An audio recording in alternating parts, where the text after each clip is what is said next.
পূর্ব চাঁদপুর সূর্য তরুণ club কর্তৃক আয়োজিত আজকের এই খেলার ফাইনাল খেলায় আমি উপস্থিত রয়েছি।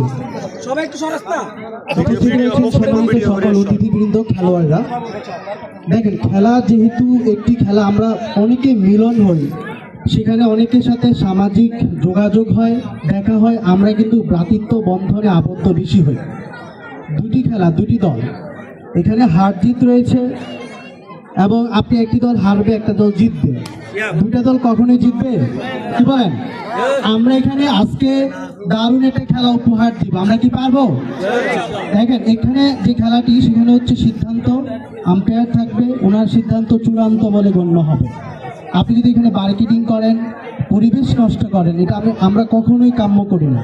একটি খেলা যখন হয়, সেখানে সবাই আনন্দ সহকারে সেখানে উপস্থিত হয়। আমরা চাই বিনোদনের মাধ্যমে স্টুডেন্টরা যাতে এই সময়গুলোকে নষ্ট না করে, মাদকাসক্ত না হয়, তারা যাতে এই প্রীতিকে সেখানে সময় না দেয়, তারা এই খেলাধুলাতে পড়াশোনার পাশাপাশি করে। আমরা এটাই চাই, যাতে এই সমাজটা নষ্ট না হয়। তারা চাইলে ফ্রি ফায়ার, পাবজিতে আসক্ত থাকতে পারতো, তারা এখানে খেলাতে দারুণ কিছু সময় উপভোগ করছে। আমরা কি ভালো একটি খেলা উপহার দিতে পারবো? দুটি দল ছিলই না, উত্তরকুল, যারা করবে না কোনো ভুল।